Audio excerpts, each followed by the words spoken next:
Nasubukan mo na bang nagsinigang sa mangga or pinangat sa mangga?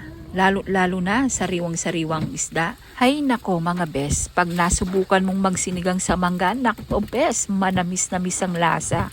Dapat ang gagamitin mong mangga yung manibalang ha, yung malapit na siyang mahinog pero may konting asim pa ganon. So nakita nyo na kanina, nagbalat na ako ng mangga. Tapos nilagay ko sa kawali, nilagyan ko rin ng sibuyas, saka luya at naglagay din ako ng mga gulay katulad ng talong saka ampalaya para mayroon siyang gulay at naglagay rin ako ng asin, saka seasoning at tubig.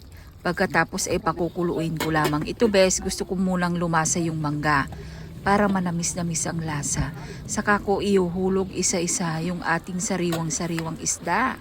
Ayan, kailangan dapat pakuluin mo. Pwede mo rin naman isabay yung mga isda. Kaso nga lang ako kasi, basta kanya-kanya tayo ng way ng pagluluto ha, bes. Kung ano yung gusto mo, sundin mo. Kung ano yung nasa feelings mo, bes. Sundin mo. Pagkatapos, ay nilagay ko yung isda at saka ko pinakuluan lamang. Tapos na ito na siya, bes. Tignan nyo naman, napakasarap.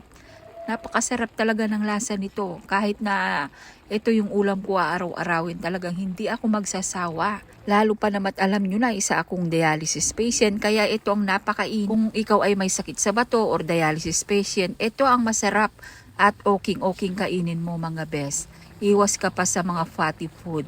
Kaya ito na lang ang maire-recommend ko. So halika na bes. At gusto ko talagang tikman ito habang mainit-init pa.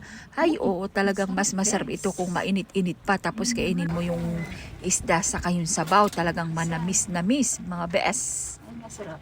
Oh, ito. Ito. Oh, sarap. Ay, sarap.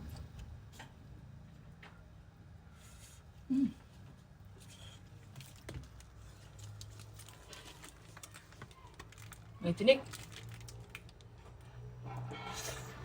Ang init. Oh.